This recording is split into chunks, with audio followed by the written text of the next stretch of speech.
sour soup. Welcome back, ladies and gentlemen. We're not dead yet. We're still alive. Not yet. Ian, let them know who we are, man. Hey, you already know who it is. It's your boy Ian. We got Davis in Vegas. This is Sour Soup. Either you like it or you don't. I'm at the Just don't moon. let it burn I'm your in the throat. moon. You're in the moon. He's in the moon. That's right. My bad. But you know who else is on the moon? Yo, we got Jesus. some people out here, huh? Just tell us a little bit more about yourself so our guest knows. Tell us your age, where you're from, and what you like to do for fun, man. Age 32. Knees feeling 50. What do I like to do for fun? I don't know, man. Just hanging with the bros, catching up, enjoying life. All right. Different things. You said that so smooth. Thanks, man. Luke's thinking about it right now. He's sweating bullet. He's like, shit. Next. I've been running around. Something about me. Love dirt bikes. Start with your age, man. Start with your age. That'll come. Love dirt bikes. About that dirt life. Yeah, I'm 35. Thanks, dude. Man, he's got a sweet mustache. Shut that up. Sweet stash. I'm Joey, 30 years old, 30 years young. I like to play video games. Yeah. Sometimes I masturbate. Sometimes. It took a turn there. All Roger, 36. I got a wife, 3 kids. I like to do triathlons. Pretty much anything that sucks is what I'm into. And I've been training with Ian quite some time. Training up for the next half Ironman. I'm training for my first ultra marathon, so that's fun. Keeps us busy. How come you just named Ian? What about Luke? Isn't he in it? Oh Don't tell yeah. me you gave up, Luke. Don't tell me you gave up, man. Thank you, David. Burning down. Luke shows up. He trains with us. Yeah. I was gonna say, We'll get into that. We'll get into that a little bit. But as you guys can see, we're all men in our 30s, and today's episode we're gonna talk about a lot of topics that might be controversial for a lot of our viewers. But Ian, tell them what we got up deck first, man. No, I think one of the things I really want to highlight is that this man right here got me motivated. I was really close to backing out of my Ironman. And this guy just comes up to me. He's like, yeah, I'm on my 6th one. 6th? 5th one? Just finished my 5th. I'm like, shit, dude. That's All right. what's up, If this man. man can do it, I definitely can't do it. It's really what I was thinking. But then he's like, you can do it. I was like, shit, you know what? He believes in me. I got to believe in me. So, yeah, I want to start off just kind of talk about his journey, how he got into that Ironman world. Raj. Yeah, so when I got out of college, I used to run quite a bit just for fun. I never did it competitively. And then as I was running and I was running more, I realized that running just kind of got easier. I'm a guy who doesn't really go fast, but I can go really far. And so that's kind of the gift that I've been given. And so when I dove into all these other ventures, triathlons seemed to be another thing I hadn't tried before. So one small triathlon led to a lot more, and then it led into the Ironman world. And once you dive into your first Ironman, you start to see all the other people who are involved and how much they train. It's kind of interest. It's inspirational, but also it's just like you get to feel like one of them, like you are capable. And then everyone else, you realize that you are kind of in this 10% of the world, whereas the other 90% have their own priorities. But that 10% of the world, it's very interesting where we put our priorities. So been doing that for quite some time. It doesn't always go easy. Like the first 2 were I didn't finish, so they're circumstantial. But the other 4 or other 3 I was able to complete. And once you get that formula going, then you can start to implement that formula to all the other races, and you can help other people do the same thing. So that's what I've been doing and enjoying so much working with Ian and Luke. Just trying to figure out how to get them motivated, how to get them consistent, and what knowledge and experience can I give to them that help them through this, this half Ironman coming up. I just want to know when do you get the Ironman suit? You know what I mean? If you're gonna go through all this shit, When do you get the Iron Man suit? You know what I mean? Yeah, you don't get the suit, but some people get the tattoo. And it's so funny because I've been through all these races, and the thought of getting a tattoo sounds more scary than actually doing these races. You have any tattoos right now? I didn't get the tattoo. No, I don't have any tattoos. Okay. I'm gonna tattoo. Yeah. You're gonna, huh? That's the goal. If I finish my Iron You Man, get it. I get to tattoo this man right here. We're serious? Well, we just made that agreement right Yeah. Just kidding. Just right. Off the dog. Are you gonna? Under duress. Yeah, I wouldn't mind getting the tattoo, especially if you finish both of the finishes. That'd be a huge achievement on my part. Oh, see, Luke has to finish too. He said, I'll get your tattoo. You make this guy. So no tattoo.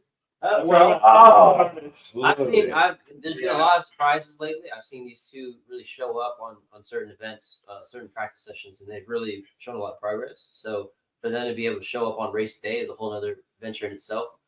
So I have high hopes. I mean, I would feel like I failed as a partner and coach if y'all didn't like finish, right? So I really have like strong belief that you guys are capable. So you said, Roderick, you said 6. You've done 6.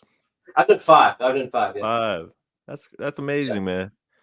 My only experience with that is I've only done a marathon, and that was back in high school. And after that, I told myself no more running because my knees couldn't handle it anymore, man. So you doing 5 and doing the biking and the swimming, yo, man, I tip my hat to you, dude.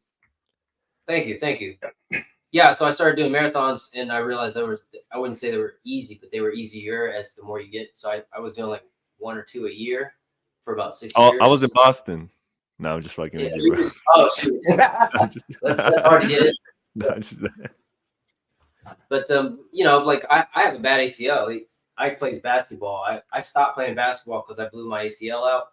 And then I tried to play again, and I blew it out again. So I just stayed away from lateral sports. Yeah. That's why triathlons are so suitable for me because it's one straight line for Yeah, I like just going back and forth. Back and forth. That's the kind of cardio I do. Back and forth. Different thing, but yeah, that's why you got another baby coming. Apparently, you're pretty good at it. Yeah, my knees are weak, man. I'm never on my knees, man. So I don't got strong knees. Wait, are you doing it from the all right, man? What's up? What? Nothing. Now, I was gonna say that what Roger's talking about, being 36 and doing all this shit, really shows that we peak in our 30s. A lot of times we think we're like this great person in our 20s, but we ain't shit. We broke. We don't know what the fuck we doing. You know what I mean? And then now we hit our 30s. That's really where we're peaking.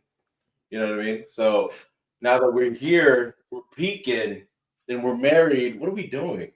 Why are you standing up? Hey, I'm kidding. I'm gonna follow up. I'm gonna follow up on that and saying that if you're 36 and peaking, then I still have time to catch up. Yeah, you're killing it. If you guys are doing Ironmans.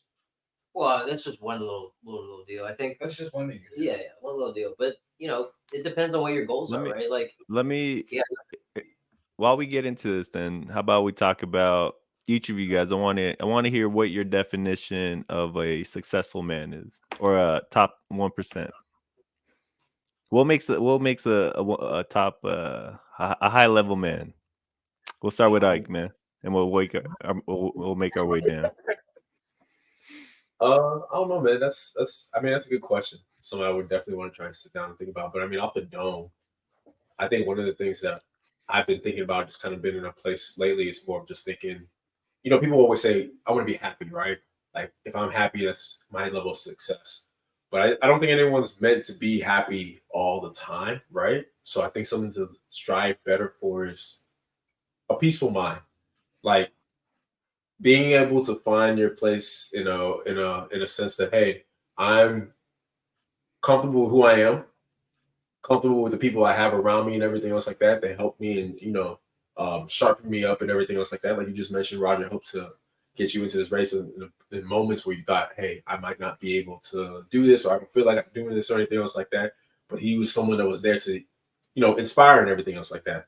I think there's a lot of people in this world that don't have people like that in their lives. So if you're comfortable with who you are, have good friends and family and everything around you to kind of inspire and push you and make you a better person and everything else like that, And I think if you're financially stable enough, because you can have all that stuff and not be in a financially stable place, and that just causes other problems. Whatever financially stable means to you, because you can have all the money in the world, right? And then no peace, it doesn't mean anything.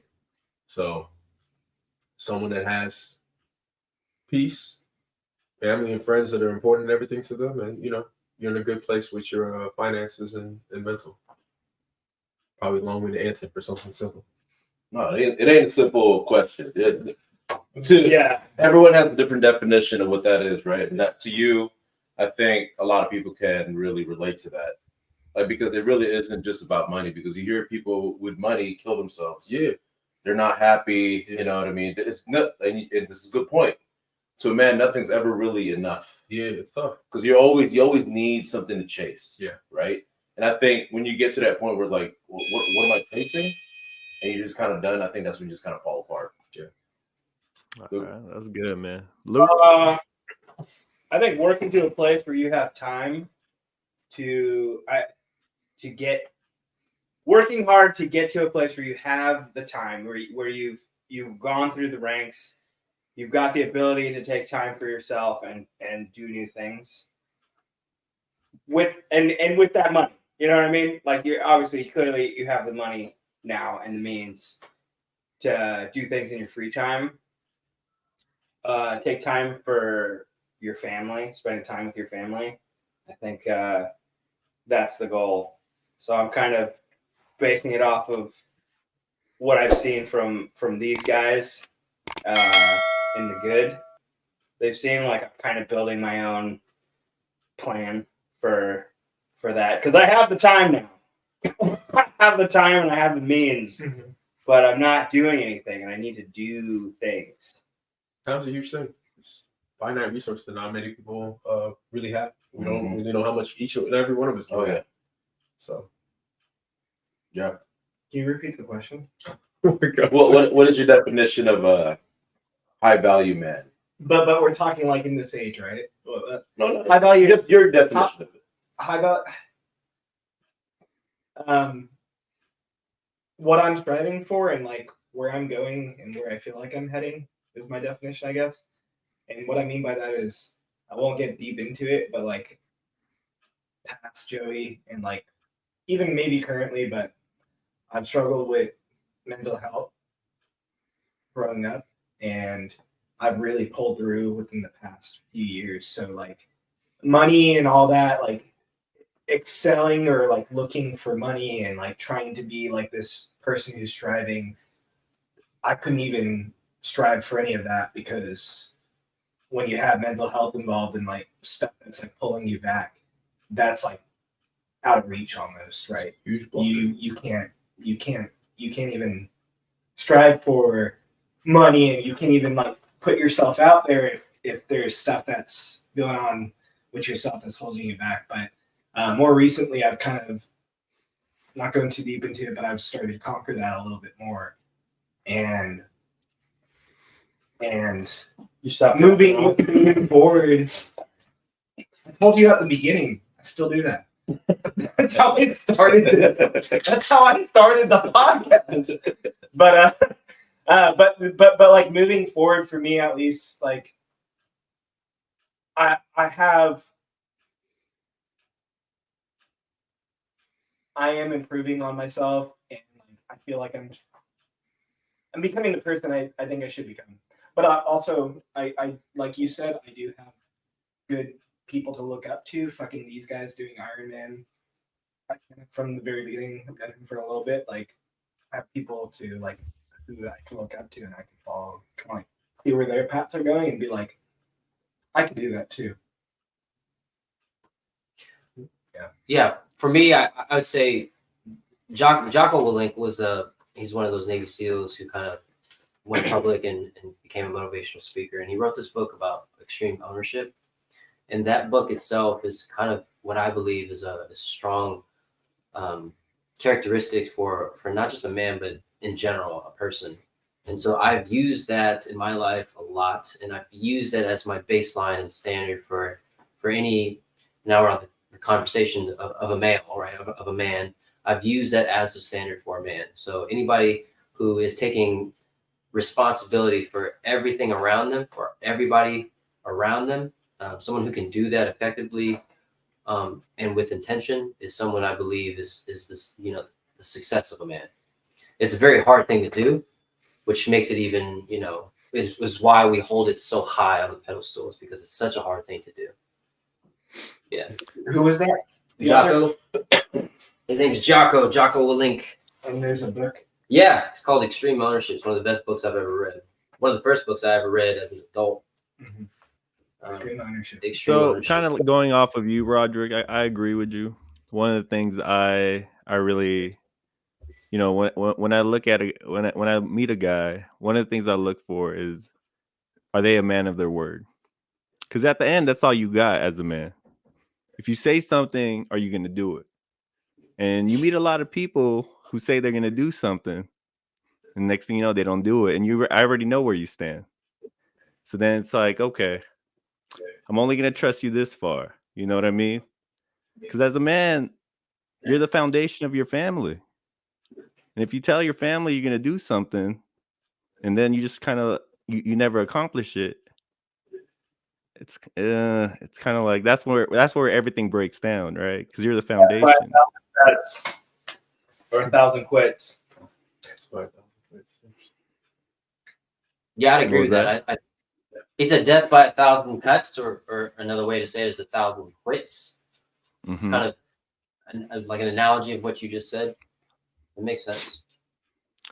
So my next question for you guys is, should you always, as a high value man, should you always aim for the easy things, or should you go for the hard things? Are you gonna turn this one into a joke, or should we answer this one seriously? No, it could have been a joke too. I don't know. Are you setting me up? Like, oh, you want it hard, huh? Okay. Good to know. I guess where I'm going is, one of the things I've been really thinking about is, you know, nowadays everyone, like a lot of young men, and like society likes to make a lot of guys likes to put guys who have slept with a lot of girls, like they're the pinnacle of a man. Like, oh, that's what a real man is. But anyone could do that, you know what I mean? If you got the means, you could do that. But what's harder is if you're in a relationship and you resist that urge. That's what's hard. Now, as a real man, what would you consider it as? What would you consider? What would you lean more towards as what a real man should do? Should they go with their temptation, or should they resist it? I mean, it always comes down to like discipline, right? I think I was having a conversation about this with one of my friends. It's a little bit more of an extreme thing, but it's like there's two men. One gets put into like a deserted island, and the other one gets put onto like, what is it? The island where the Amazon women and everything are at. The one that does nothing on the deserted island, you had no temptations. You didn't do anything to say like, oh, you know, yeah, cool, you survived. But to say that, oh, I didn't mess around with anyone or anything, it's like that. But the person who was in an island full of like women and everything else like that, constant temptation of doing things, and you tell them, hey, don't have sex with any of these women. If you don't do anything, that's the person I'm like, damn, that's real respect. That's like crazy amounts of discipline. You know, an island full of just nothing but women and everything else like that. But you told yourself, I'm not gonna do anything. I'm gonna stay completely celibate throughout this entire thing. That for me as well. I mean, obviously it's a little extreme. The other guy didn't really have much of an option or anything else like that. But let's say when people are just like, you know, I've been keeping myself like celibate this entire time. Well, you had no options. You don't get anything. So like, I don't really respect you. But the guy who's, you know, has all the features and, you know, good job and everything else like that, thinks that, you know, all these women and stuff like that values. And then that's my guy over here. For you to thwart off like temptation, that means a lot to me. Like, damn, you had it coming for you, and you still said, "No, I'm good." So, God, I wish every relationship that I had as a serious relationship, I wish I had cheated, but I've never cheated. That's the thing. I've maybe done a little bit of emotional cheating, but I haven't done real cheating. No, I haven't though. But every time I'm like, I fucking should have cheated on you, bitch. So that's what I have to say about that. And it's good at least that you recognize it, though. Yeah. At least you recognize But why'd you feel that way though? Oh, because I was, like scorned at the end. Because I love very They deeply. did you wrong. And then, that's how So it's it's like I had the opportunity and I fucking should have done it. In retrospect. Yeah, in retrospect. But you wouldn't have. But then I fall in love again. But you And then I'm like enamored and I don't think that. And then, things happen and you slowly hate the other person. And then you're like, fuck, I should have fucking cheated on you in the beginning when I was getting approached. But I think it's like what Joey's saying, right? Just like, I think it's easier to say that after the fact and everything. But Yeah. when you're going through it, especially the type of person you said you love hard, right? You love Yeah. heavy. Yeah. So in it, when you're going through it, it's like it's real hard to actually go through with the act of cheating. Yeah. Yeah. Yeah. Agreed. Do you love like a woman?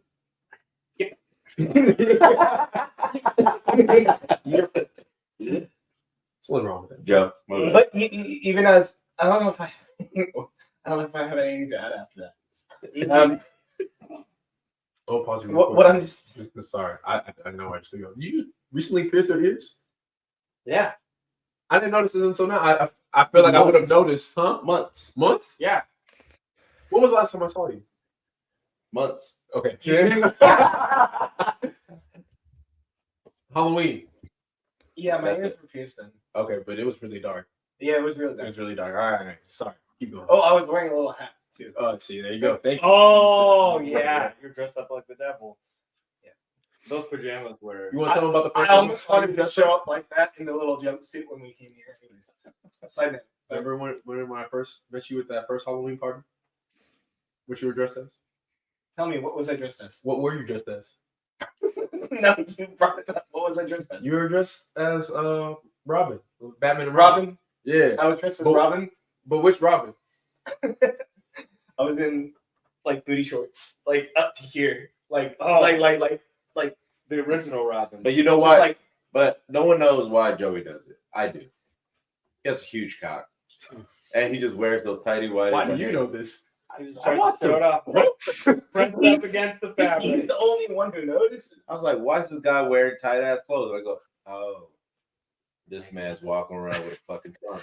And All right. Well, we'll go with Joey, man. What's your answer, bro?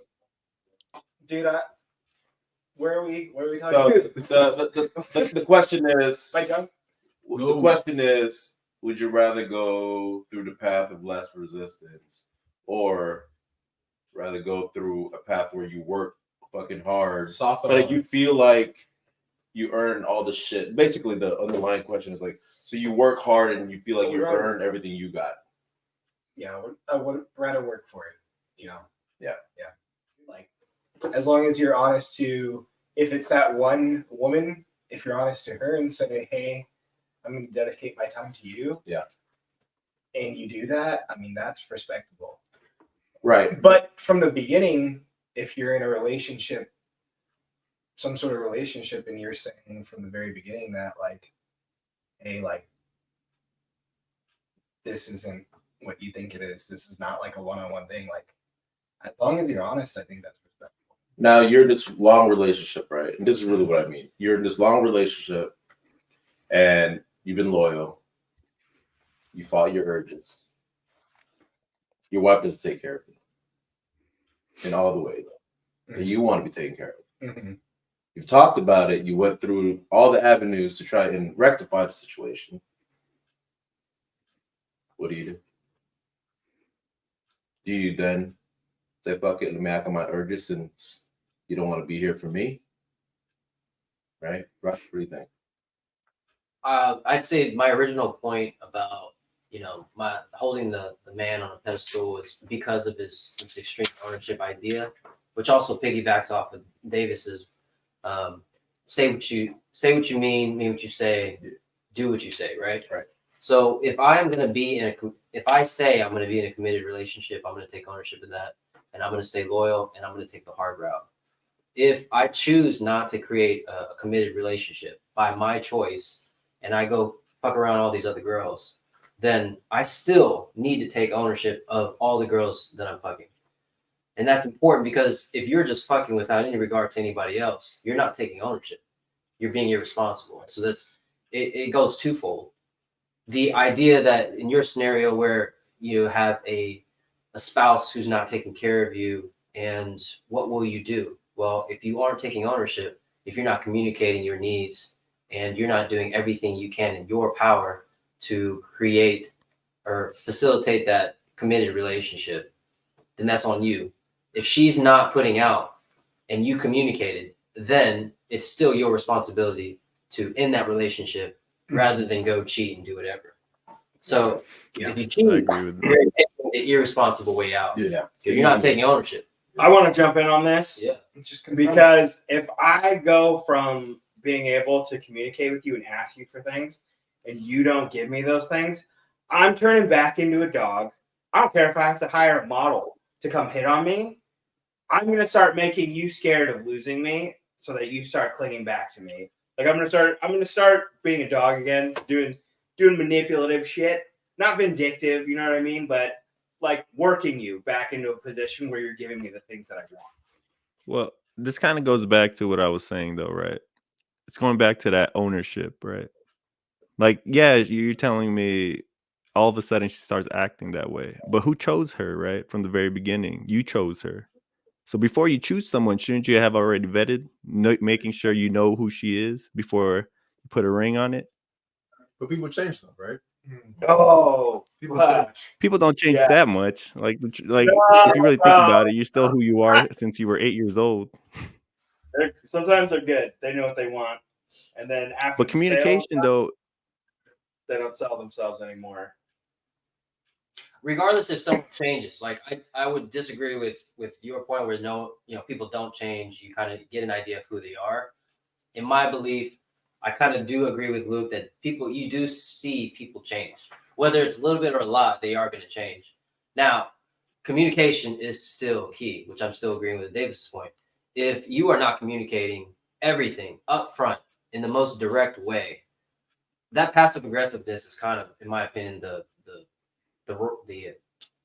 wrong way, right? Like I think you should be completely direct, and then if that direct approach is not working, then just split it off, right? Because if you take this nonchalant or beat around the bush kind of approach, then that means you're almost too scared to have the face-to-face, and that's not taking ownership.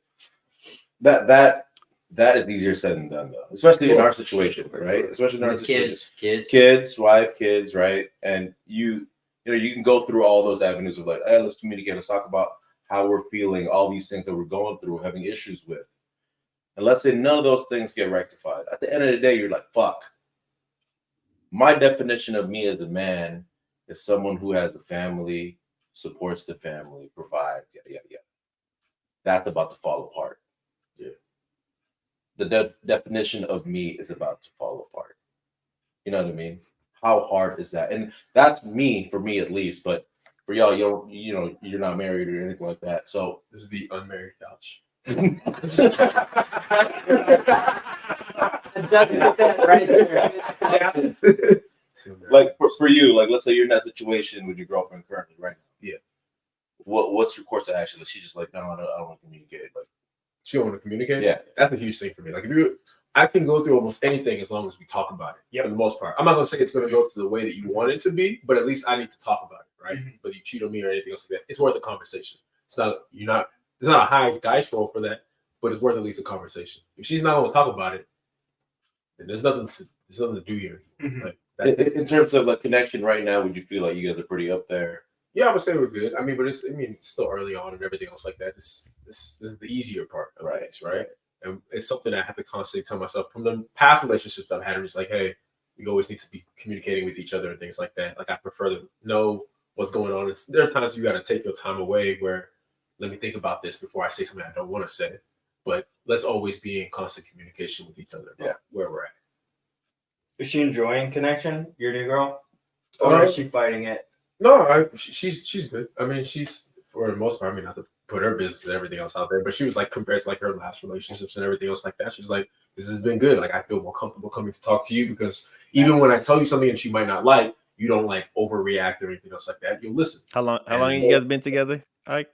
Oh God, here we go. Putting all business out there. It ain't been that long, man. It's only been about like what 3 months, like officially, but we've known each other for like a pretty long time and everything else like that. That's that honeymoon stage still. You won't see the true her until after. This is the easy part. This is the real easy part and things like that. But like I said, it's like we know those.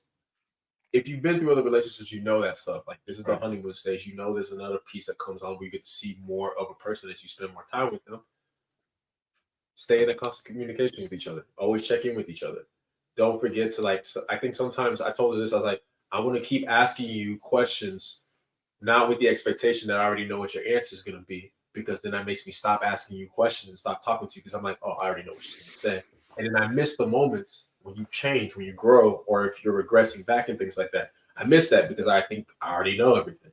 So always keep talking, always keep communicating. I want to just say something Ike's good at is communication, just even from like working with him and from a friendship perspective. But what he's saying is like, I feel like anybody could take away from like, if you are upfront from the very beginning with any relationship and you just say what Ike's saying and say, but could you, let's be with each other. But do you really think women? Do you really think women can really handle the truth from off the bat? Yes. Rare. You really think so? You think you could tell? You think you could tell a girl that you're barely dating, like, look, I want to be with you, but I want to fuck a bunch of other girls while I'm still dating you, and you don't get to party, just that, because you might cheat on me. You think they can handle that? Hearing it, but they're not going to do that. No. He's saying that because of what you said. You're going to be upfront, and that's basically the extreme end of. That was very extreme. Yeah, extreme end of it. But it's an extreme. But I'm taking it there because that's what really guys like. That's what you think about, right? That's like you want multiple women, but you're not going to tell that to a girl when you're first dating her or when you're with her, like when you marry her. Who is you? Because like I'm good with like one woman. You don't have eyes? Full grown and a midget. I think if you were transparent, like you said, you don't think they can handle it. I think if you were transparent up front and to that extreme, hey, I'm approaching you, just know that I have intentions with other women. Right there, she's going to say, oh, yes, I agree with these terms, or no, I don't. Right. And you've saved yourself time. What is your percentage of women will say, yeah, I'll accept that and will actually stay? How many women do you think will actually do that? Especially in this day and age. Especially in this day and age where girl boss, like, oh, hell no, I'm the boss. You think they're going to really want that, or you're going to have to lie? Well, that's what you don't do that. You just do what you're doing and then hope that they don't ask, what are we? But Joey just said you got to be upfront from the very get-go. That's not good. I'm just playing devil's advocate, man. I'm playing devil's advocate, but what I'm trying to say is we got to categorize things, right? Like, is this somebody that you really want to see as like a singular person? Like, is this the person that you want to see as your other, like your respective other? You don't know that from the very beginning, though. You don't know that from the very beginning. All you see is pussy until you get it. What are you striving for? What are you striving for? It's like, are you trying to go for marriage or not? Like, from the very beginning, all guys just want the pussy from the very beginning. Wait! I want to jump in here because I saw a really good. Two girls interviewing, okay, and she said, guys come into a relationship with you and you're at zero. The girl's at zero, and she builds up from there. Where girls, when they decide to date you, you're at 100 and you lose marks from there. And I thought that was amazing. It's such an amazing description of like where men come into the relationship and how they come, like their angle where they're going at versus women. My question to you then is it the girl that gives the relationship or is it the guy? You said give? Yeah, who gives the relationship, the guy or the girl? Whoever's more romantic. You think a girl's gonna ask you to be her boyfriend, or you're the one that gives it? Are you the one that's gonna go down on her? Is she the one that's gonna go down on her knees and propose to you, or do you do it? I mean, No, it's the man. proposal, but I mean, Traditionally, it's the man. sure, yeah, a more percentage is gonna be the guy, right? But by the end of the day, it could be either or. Especially now, it's 2024. All kinds of crazy things are happening. Girls I turn think- into guys. Turn into girls. Well, the thing is, I don't think the exceptions make the rules, right? So Sure. the way it really works is the guy is the one that gives the relationship, and the girl is the one that gives the opens the door to sex. Those are the two powers on both sides. I'd respect. I'd like to disagree. I think, and Ian and I have debated about this in our own time. Where in my marriage, I've been married 10 years, and I've been dating her for 6 years before that. So we've been together 16 years. And from the very beginning, I've always stressed that we are an equal relationship. The whole idea that I'm a working man, you're staying at home, or vice versa, that's not a role that we play. That's something that is circumstantial. So if both of us work, if one of us works, it doesn't matter. But that's not the role that we assign to each other. That's what I've always pushed for the past 16 years. Mm-hmm. And so the debate that I hear about, with Ian and other men is that women have this certain role, men have this certain role. And that is something that I've personally disagreed with, respectfully. So that's just my input.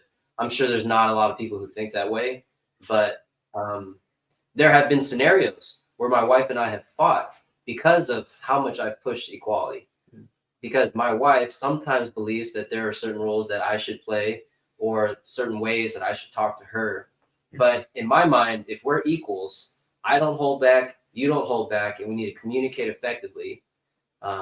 If that doesn't work, if we can't communicate effectively to each other equally with respect, then we don't belong to each other. And so we've had that hard conversation. And I wouldn't, there's no regrets, and I would do it again. I always say, like, there are outliers, right? Like Roger's situation, for example.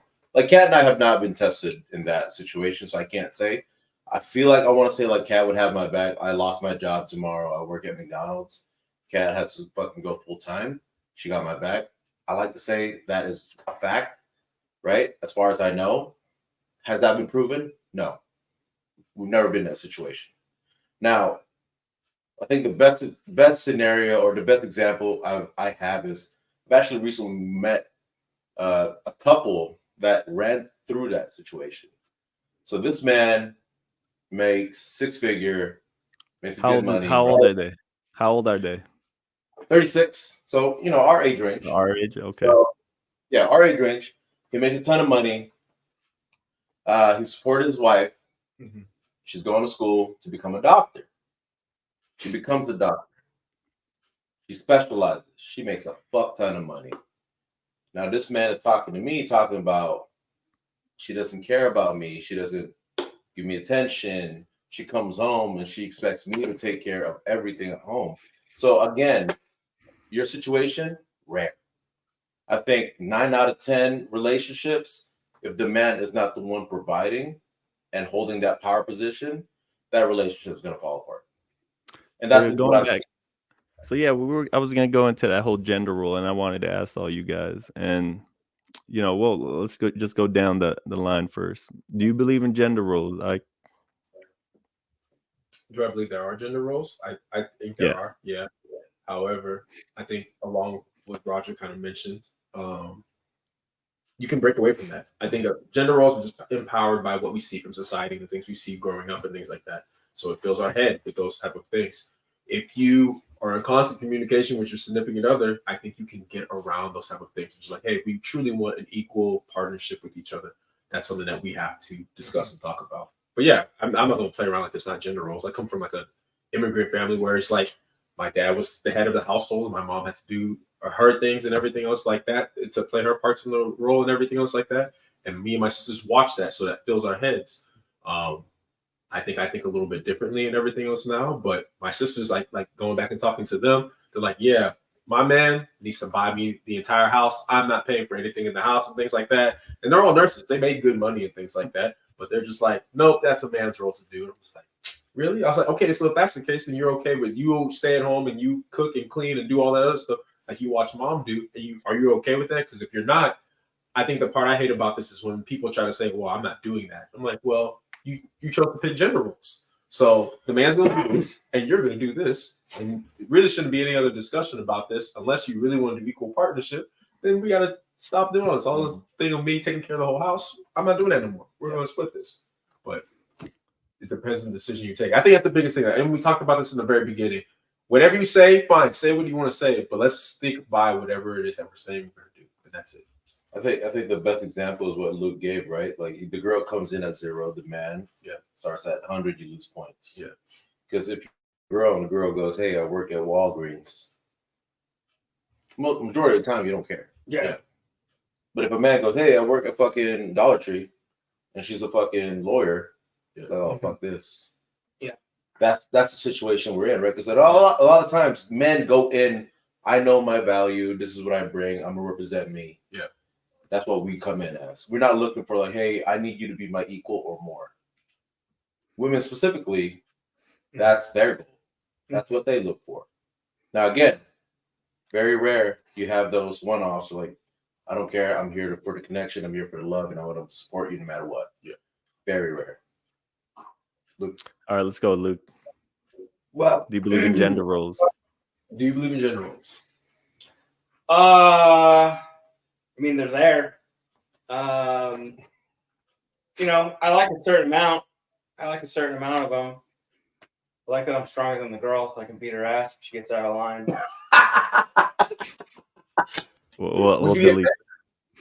We'll beep that out. Would you So, you know, After 5 years. yeah. You been with your girl for a while, what you get paid? No, I was quoting the interview from that guy. Oh, okay. Pegged. so you believe in gender roles, Luke? That's a big trade. Oh, that's a big ass. And I believe in transactionary or love or whatever. Like if you're gonna ask that of me, I need to ask a real big inconvenience to you, because that's my butthole. I don't want to give that up to anything. That's an out only goal. You're going in? Really? You're taking the question. You're taking the really going down the whole pegging question. You're gonna put me in a submissive position, bro? There's no gender roles. That's a threesome right there. That's a threesome. For a pegging, I get a threesome. Fucking foursome. 2 guys? Yep. Say yep. There's a lot of pegging right there. We're gonna fill all the holes. Oh, God. Joey? No, the girl, I'll get the- Oh, okay. Gender roles. I know they're there. I grew up with my parents. My dad was the breadwinner. My mom didn't work. You know, it ain't her life almost, you know? Right. I know that exists. I heard what Ian said, and he's right. It's I mean, just from what I've seen, it's very easy for a woman to go around and look for who has more money, right? Whereas the guy is like, oh, whatever, like I could be the breadwinner. It doesn't matter what her job is. I'm just gonna carry the family, you know. That exists. I'm on some dating apps. I would really like to look for like somebody who might make a little bit more money, like nurse or something like that. Like I would like to believe that life exists for me, you know. You're looking for a sugar mama? That's what you're saying? I say that, but at the same time, just like Ian said, like I'm still. It doesn't really matter to me. The connection matters to me. But I hear him. It's like women more likely, I feel like, are more likely to go for who's going to be making more money. For me, it's like, if I find a woman who makes more money, hell yeah, whatever. Amen, brother. Hell yeah, dude. I'll still go after it. I'll still go after it, but I'm still going to like shoot for love. Regardless, you know, I'm still going to, you know, even if she's making a lot less than me, you know, whatever. But like, I come from a traditional family, so like, I could do that. I could go for that traditional lifestyle myself. You gonna pay for all her stuff? I'll be okay. Eventually. Working on this? Don't name drop, but I'm gonna beat that out. Eventually. You know, Eventually, Eventually, in my opinion, you know, I stand on the side where I believe in gender roles. And the reason I say that is we're talking about in generality, right? In general, back when when gender roles were very like popular, that was like a popular view. The the nuclear family was strong. Like the whole world, like society, we didn't have all these crazy things that's going on now, all this woke shit. You know what I'm saying? Kids were for the most part, they were good. They weren't beating up teachers and shooting people and shit like that. Because they had that whole nuclear family of the gender role. And now when you fast forward to today, the feminism and all this shit, divorce has gone up. 80% of the divorce is based on women leaving men. It's because of finance. So what does that tell you? Unless you got your money up as a man, your girl's gonna leave you. And that's just in general, right? Like that's why the gender role is important. As the man, you have to be the foundation of your family, whether it comes in finance, physical, or anything. You have to be the one that provides all that. Because if you don't, you have a high chance of getting a divorce. And with a divorce, that's like you're pretty much gonna be what is it? What's the saying? It's cheaper to keep her. When you get a divorce, dude, you're half of your life saving is gone. I want to challenge what you just said. I just want to like put a scenario around here.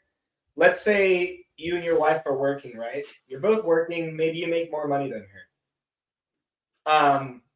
All of a sudden, she gets some crazy promotion or something, or she steps up the ladder, and now she's making boatloads more than you.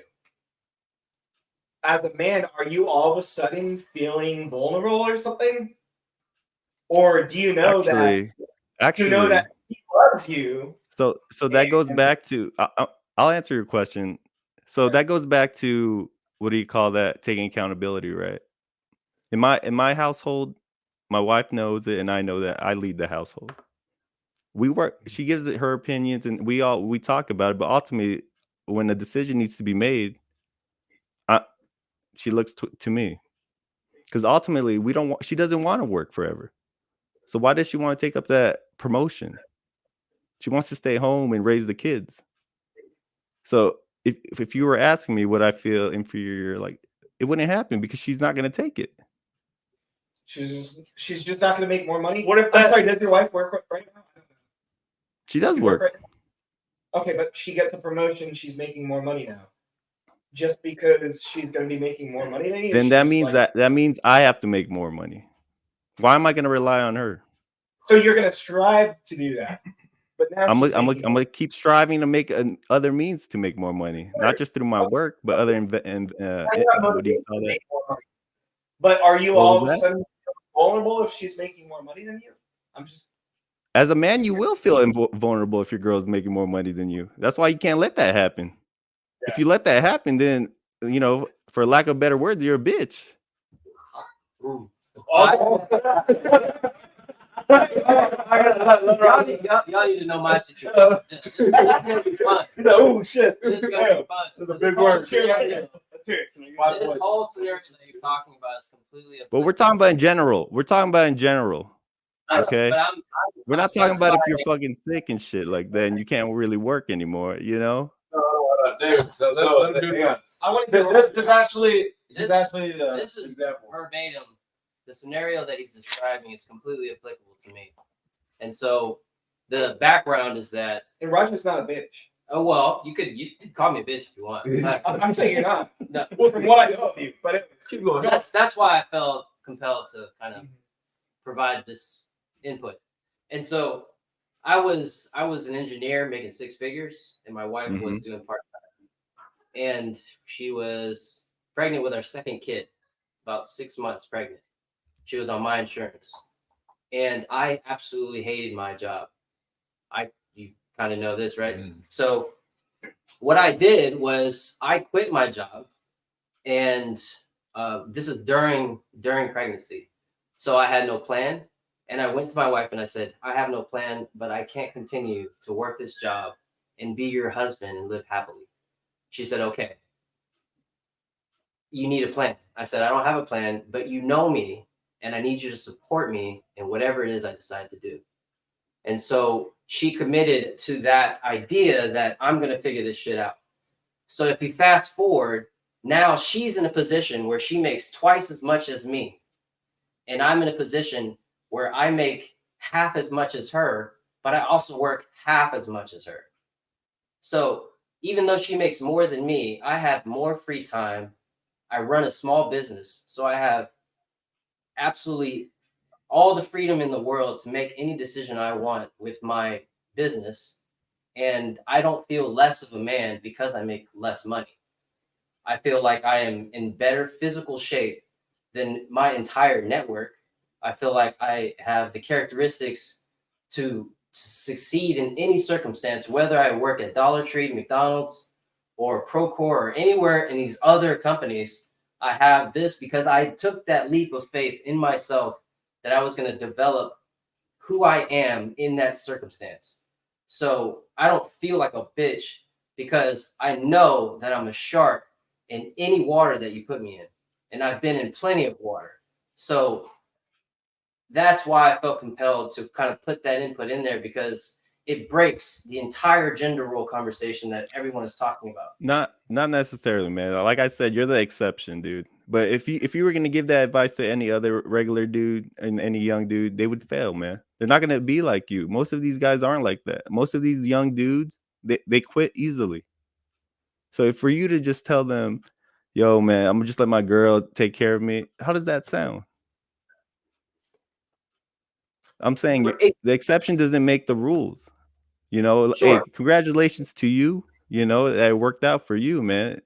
But if we're gonna go statistic based and what's gonna be most successful for a happy family, happy, you know, a successful life, I don't think you can give that advice to like young men trying to come up.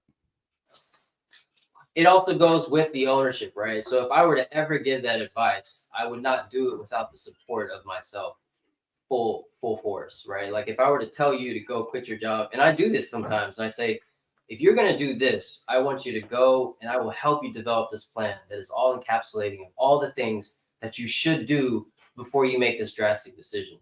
So that's part of me. I completely own the fact that I actually gave you the suggestion.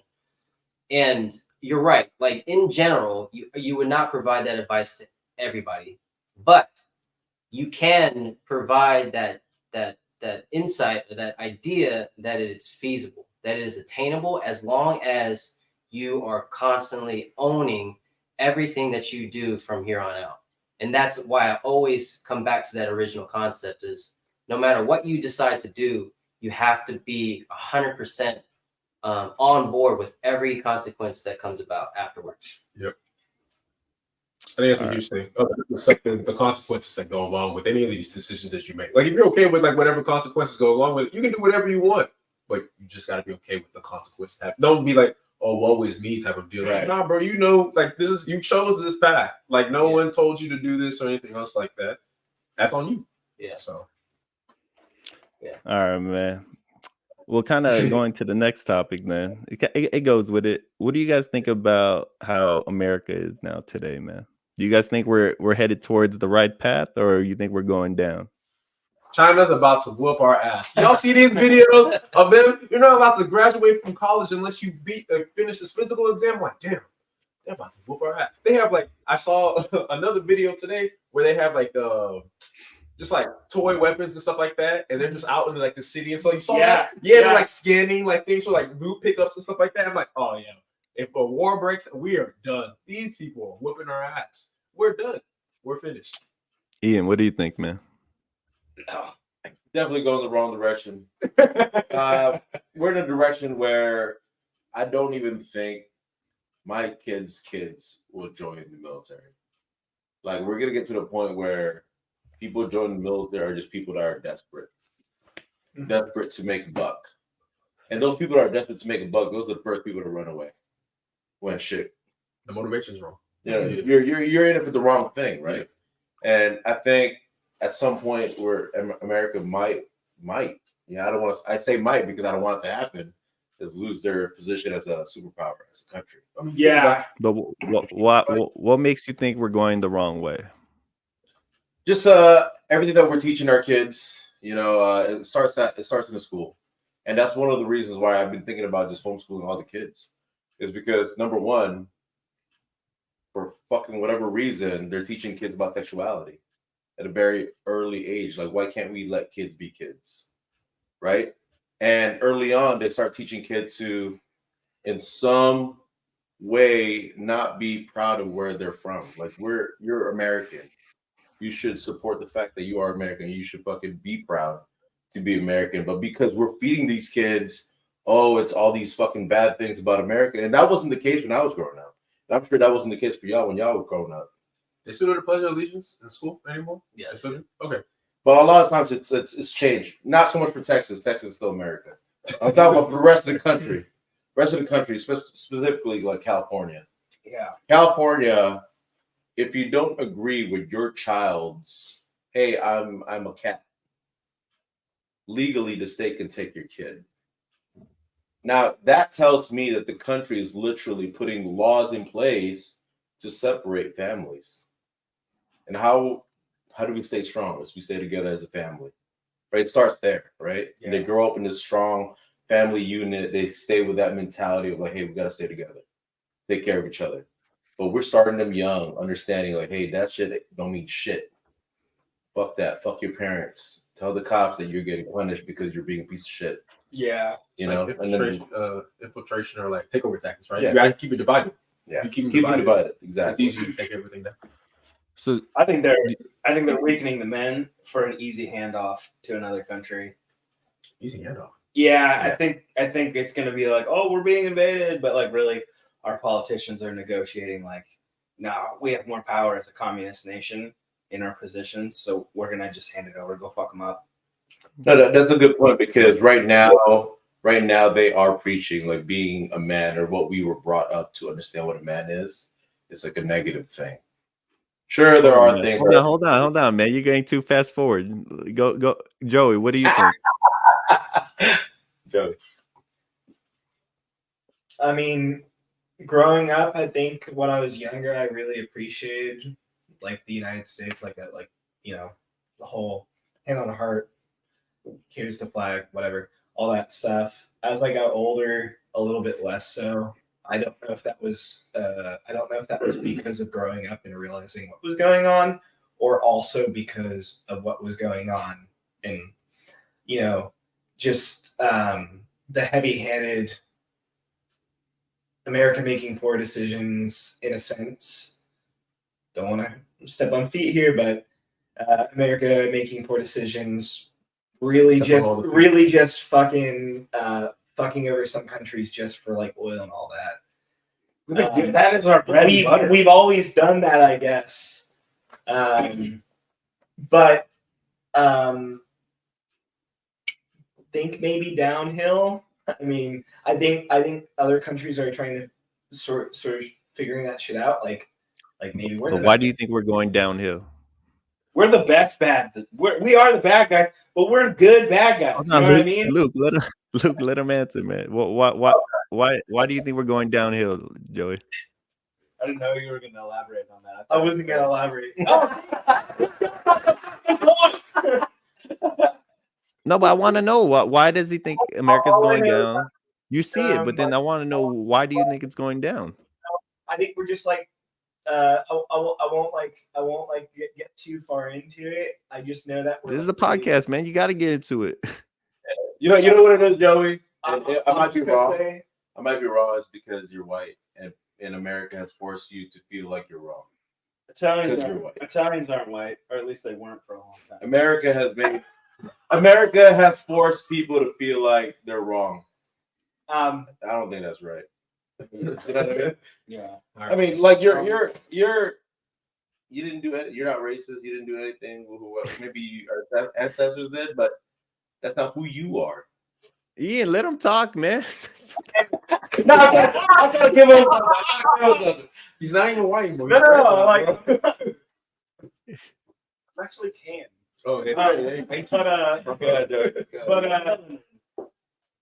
I don't know how deep I want to get into it. Also, Get deep. I'm like, also, I will say I'm like really pretty done politically. I will promise you that.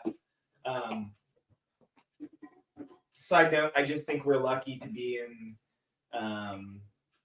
geographically where we are, because a lot of people would like to fuck us over if we were anywhere closer to where they're at, you know? Like we've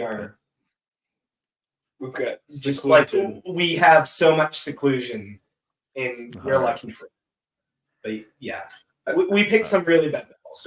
I guess it all comes down to more just like, what is it, that quote, you know, hard times build hard men, hard men make for soft times, and soft times build for soft men, and soft men make for hard times. It's time for a war, and we just go all over in that continuous cycle. So I think it's just part of that.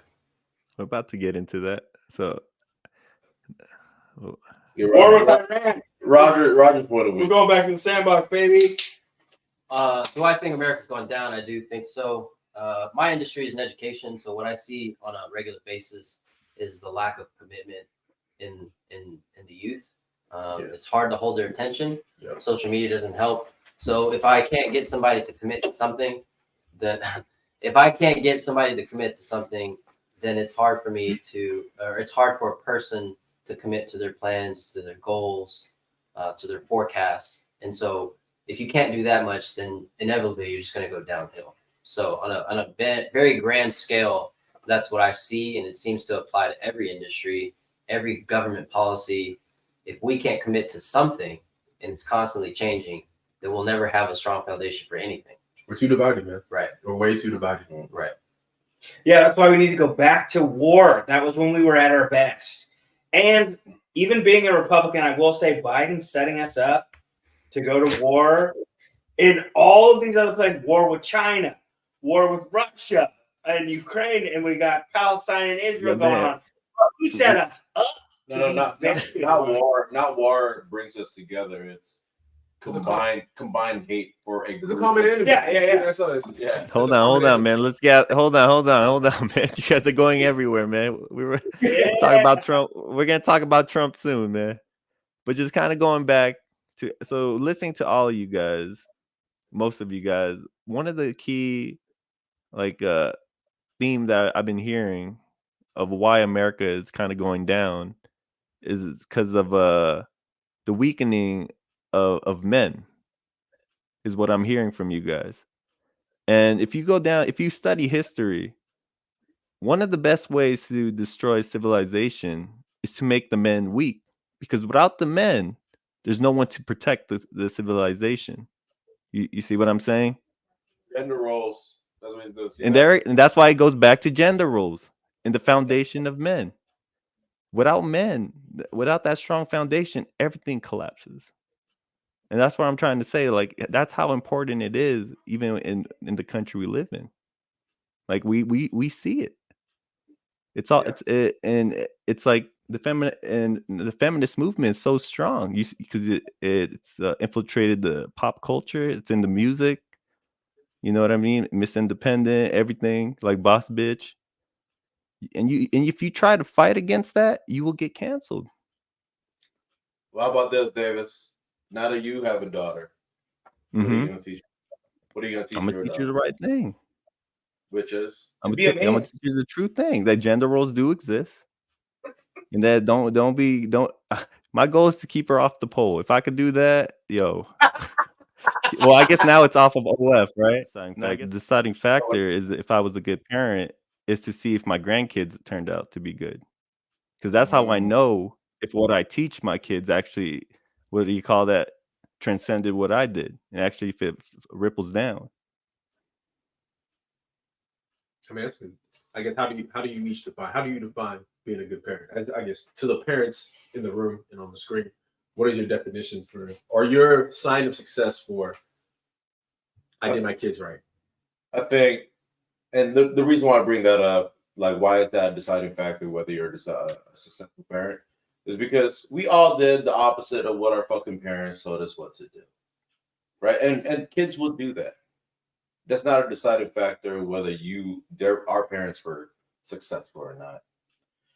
A successful parent is someone that showed up, someone who's there, guided, provided, and was an example of what a good person is and what they need to strive to be better than. Right? And that's what I always want for my kids, is to be better than me. Now, if they end up in a career where they're not, that's not necessarily an indication of like, oh, I fucked up, I messed up.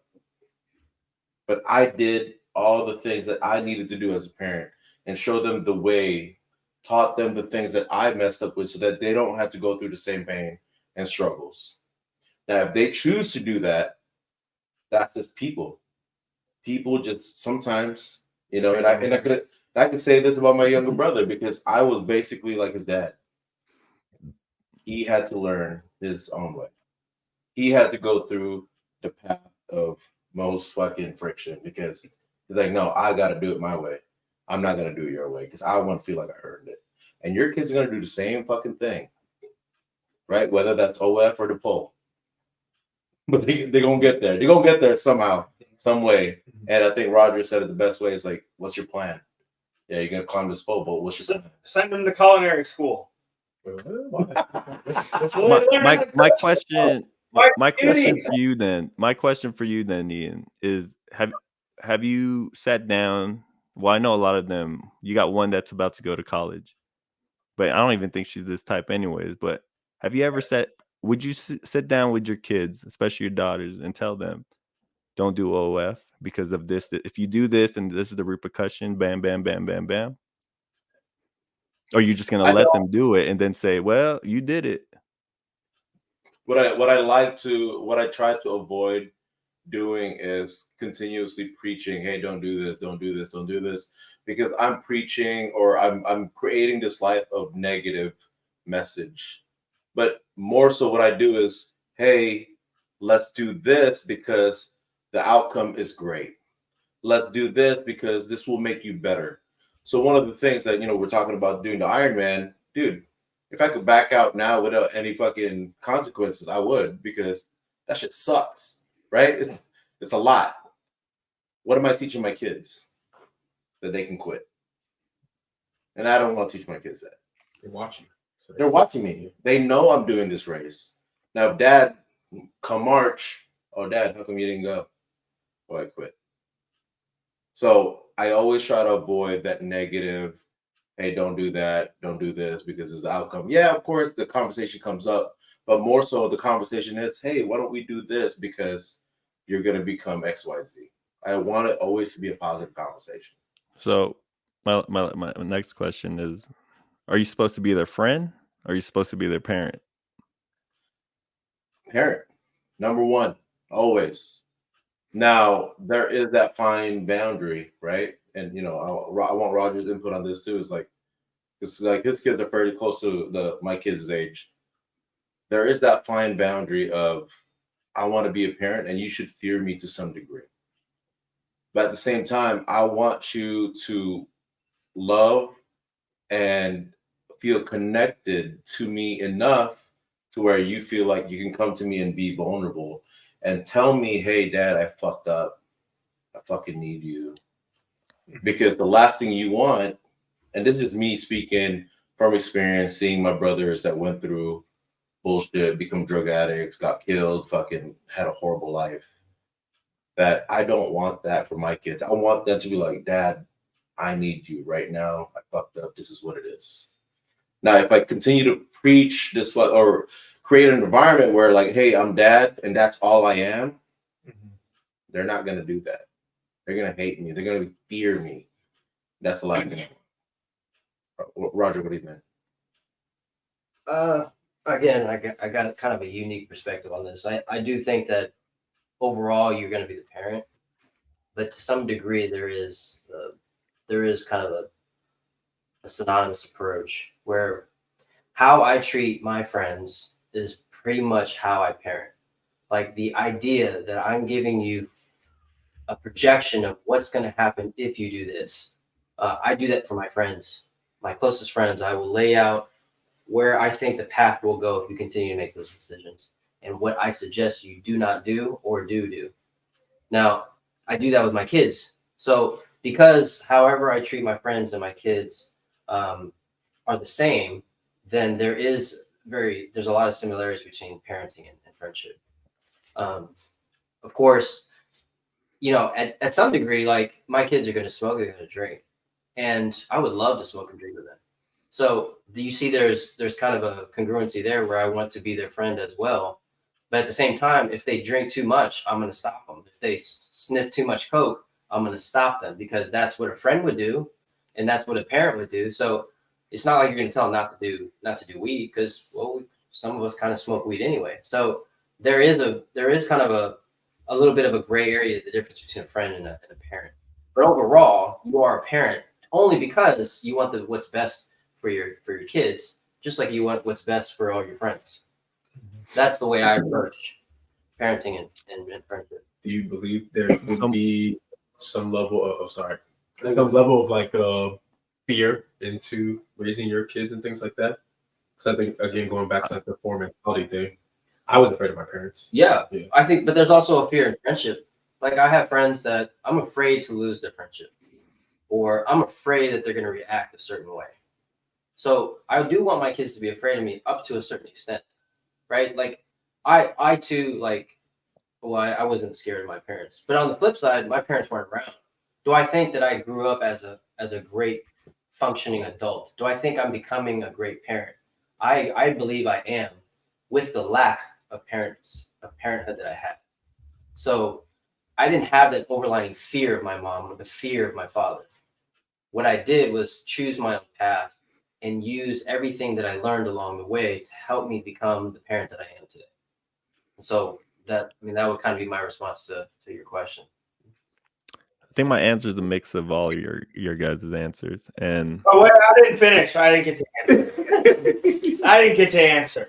All right, because I think eventually, if the kids start behaving in a way that you ideally like, you can start throwing in some leniency and bonding. But I think in order to not have to take that away when they fuck up, just be like, hey, I like how we are now, but like if you start making bad decisions, like you're gonna lose this. I'm gonna have to crack down. So please don't, because I like how we are now. And then after they're out college working, then you're like friends.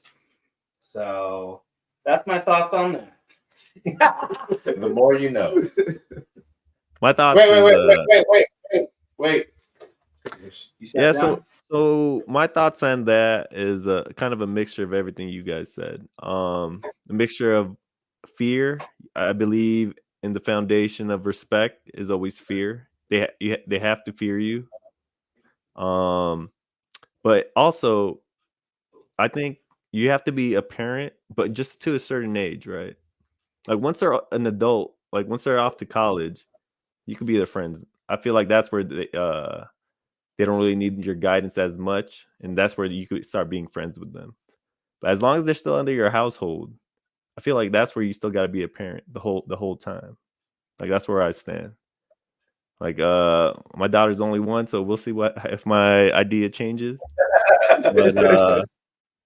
But I don't know. I feel like you got, like, growing up, my only experience is my little brother. We're 13 years apart, and I was like kind of like what Ian was saying with his little brother. I was kind of I'm his brother's keeper, whatever. Like I'm the one that kind of raised them.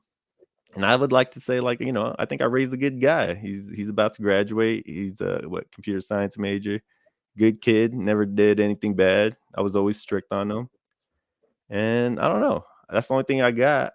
But now it's like, now we're friends. We started partying and stuff, and that was kind of crazy. He drove me home while I was drunk. That was the first time, But it's like I feel like I couldn't do that with him until he was finally able to stand on his own 2 feet.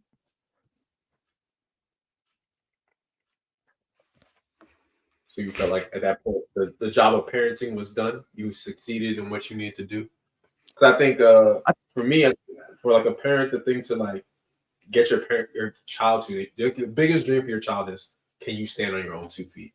To know that one day you will be gone, and then I will have peace in going, knowing that you'll be okay. Thriving. Well, and I agree with you. I think that's my ultimate goal, and that's why when I say that my goal, as of right now, I only have a daughter, but if I have a son too, my goal is to make sure that my daughter doesn't end up in a stripper pole, and that my son doesn't end up behind bars, right? Because, like you said, once you're gone, who's It's gonna a lot take of care ball. of them? Who's gonna take care of them, right? I don't want my son to be a girlfriend to a dude. You know what I'm saying? While he's behind bars. What if it's the other way Wow. around? What if you're Yeah, what if it's the other way That's around? too real. Well, I guess if he's the other way around, I guess he's at least a shot caller. You know what I'm saying? But hey, before we end this what do you call this episode? We just got a couple more questions, man. And this one's kind of lighthearted, but I just want to know: would you? How do I even phrase this? Would you want to have a gay kid? Would I want to? No, not want. Wait, is that the question? Want? Yeah, would you want to have a gay kid? And the reason I say that is because we're living in a time where the alphabet community is very strong, right? So Yeah. I want to know, but then because who's that? Sean Strickland asked this question in the UFC, and it got a lot of attention, and it really made me think because he asked a reporter who was like this very woke reporter, and he just pretty much put him in his place, and he told him, do you hope to have like a gay kid? So what's your answer, Ian? Would I hope? Do I want a gay kid? Yeah. Let me tell you something. Let Let me tell you something.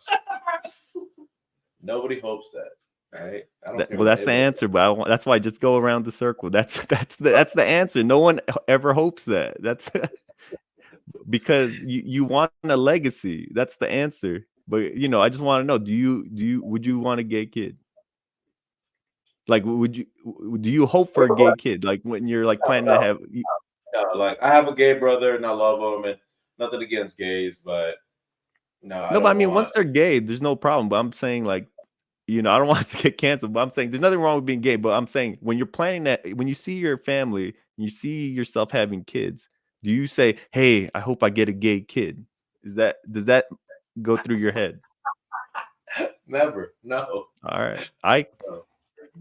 Nah, I mean, not even just the legacy part. I think it's also just there's still some hardship that goes in with just having that lifestyle, just like growing up. It's some confusion that goes with it too. Like I don't want my kid to go through that, but I mean, if it is what it is, then it is what it is. Yeah, I feel like the way we look at it is the end of our bloodline type of thing, especially if you have like only sons. You know what I mean? And they don't procreate. Like, you know what I mean? Like, if you end up getting fucking late, there's lesbians looking for kids. You know what I mean? Just throw some semen their way. Joey? Okay. Spider-Man?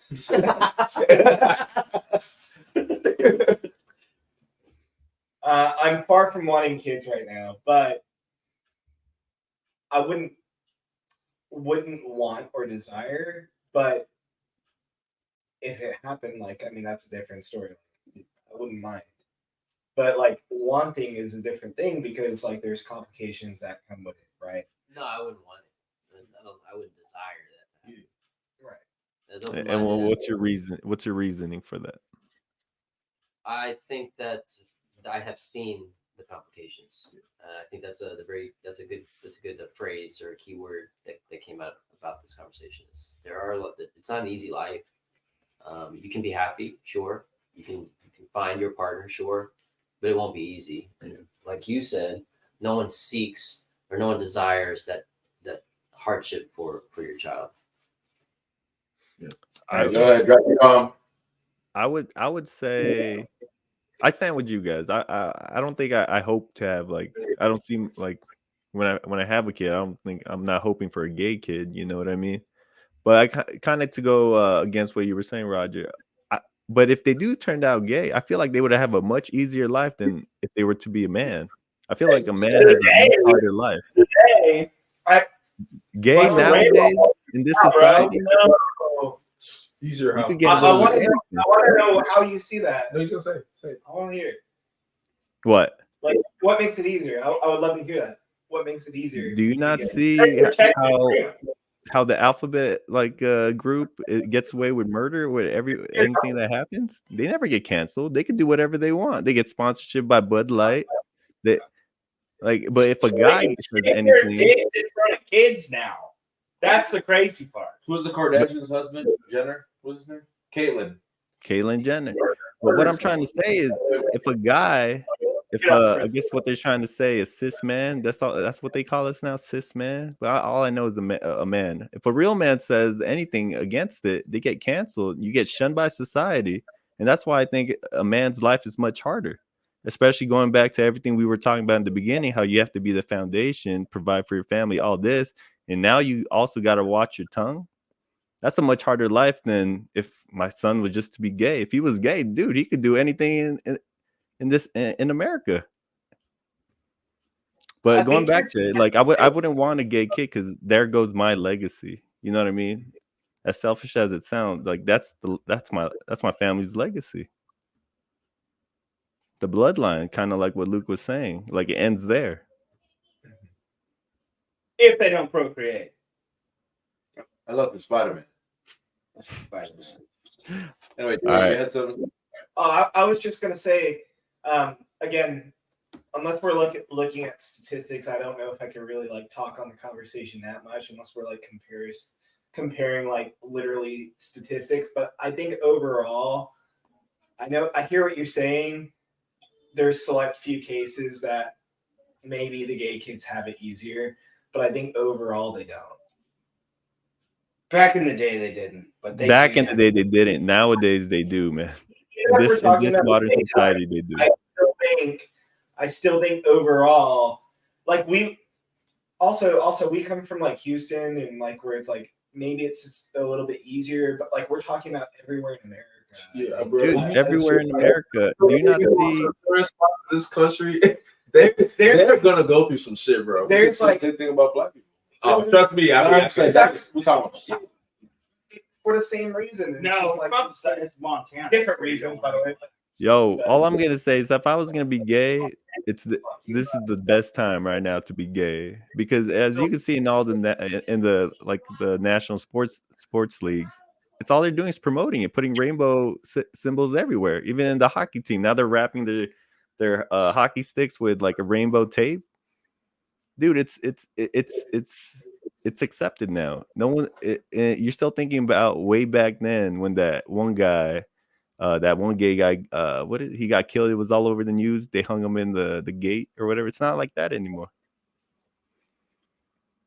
I think it still depends on where you're at. I think in the majority of what we see from a social media standpoint, then they're protected. I'm not gonna lie and say they're not protected or anything else like that. But I still think you can go to certain places, and if they find out, it's not gonna be a good time. And it goes back to how privileged we are as Americans. Yeah.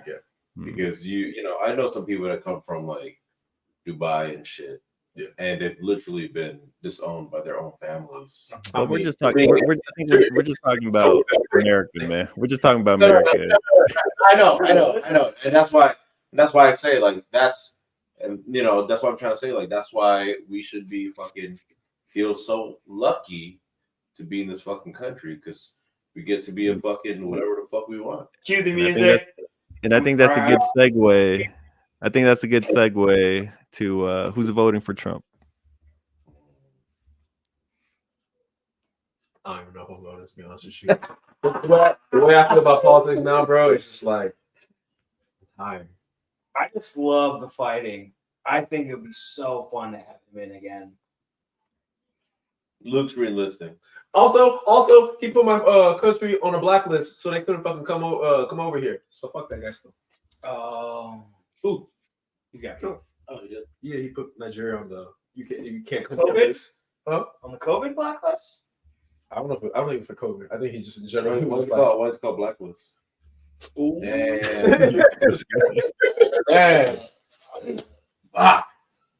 He's on it. Yeah, who you voting for? That's exactly why I'm not voting for Trump. That's the reason. Because he didn't want my cousins to come. Why the fuck did Vivek drop him? He was such a good candidate. First of all, that's not how you say it. Yes, it is. Nah, brother. No, I wouldn't be voting for him. But I don't think I would. Like, I kind of like the state of. I've been around local politics where I think that's where you make the most impact. Yeah. And even that is so diluted, so convoluted that you can't blame the state of the union on one person, no matter how bad of a president or council member or mayor they are. It's the whole system. No, that's a fair statement, but it's gonna happen no matter what. So you got to make a pick. You don't have to. I mean, it's gonna happen. It's my point. Yeah, it's gonna happen. That's what I'm saying. Like, if you had to pick one, The better question is: let's say you have no president. Do you think the success of the country will go up or down? down. Down. Because people always look for someone to lead us.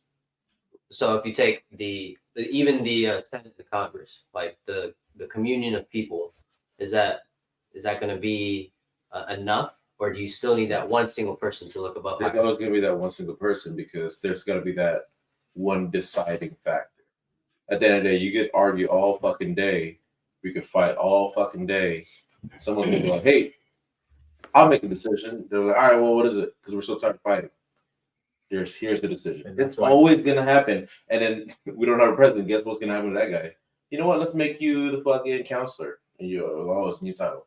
It's always going to be something. Until we get to a dictatorship. Exactly. Yeah. One person for all decisions. No argument. This is what's happening. Your game is done. Jail. Jail. What about you, David? What? Who am I voting for? Yo, man. What was that? I'm voting for Trump, man. And the reason behind that is if I'm left with two decisions, if it's gonna be Biden and Trump again, it's like you already know how that plays out. Now you're just picking the two of the lesser evil, right? When Trump was in it, like everything was doing good, economy was doing good, and maybe just because I'm biased because I'm in the military, but all I know is that once I started making more money, man, he started making a lot more sense. You know what I'm saying? But it was always the question: is it because of the state of what the previous president did, or is it has almost nothing to do with the president himself? Or like it's tough to track those things. Like macroeconomics is insane. It is tough to track those things, but it's almost your duty as a citizen, right? Because we got to make this decision. Who's going to lead us? And we're just fucking taking in all the bullshit that we're being fed. Yeah. And now you make a decision like making Biden president, and fucking that's all over. Kind of to wrap everything up, man. Like what we were talking about, what a man is and everything, taking accountability, and a man is a man of his word. If I was to pick between Trump and Biden, I would go with Trump because at least if you don't got to agree with everything he says, but at least when he says something, he does it. Biden, he says something, he made all these promises, but nothing happened. So that's where I stand with that. You do it. Did Biden get through a promise without stuttering? Oh man, you know. But with that said, man, we're gonna do closing thoughts, man. We're gonna do closing thoughts, final thoughts. We'll just go down the aisle. What you think about the podcast, man?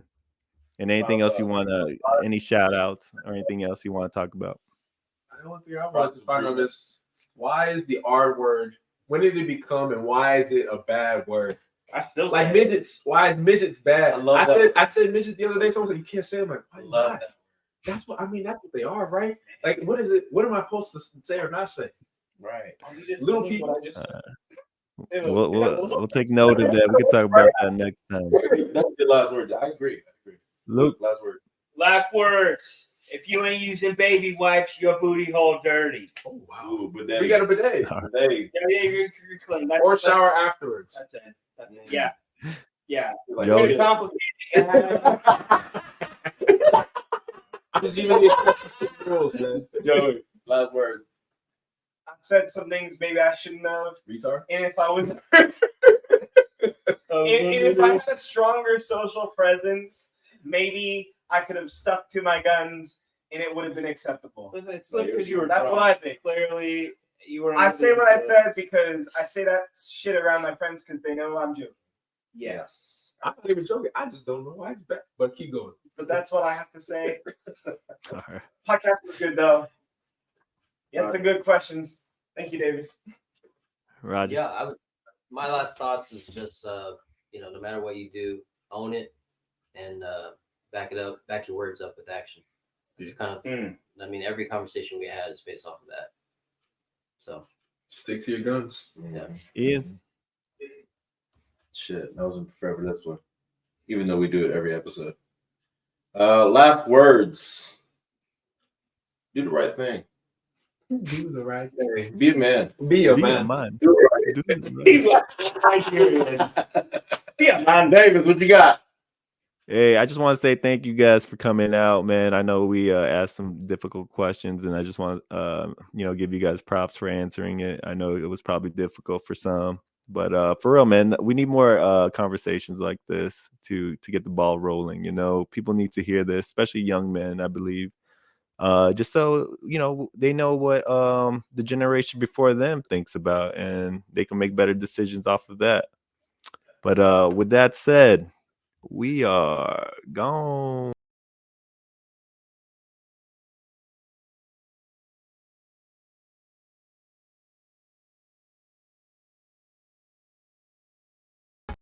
All right, I'm back.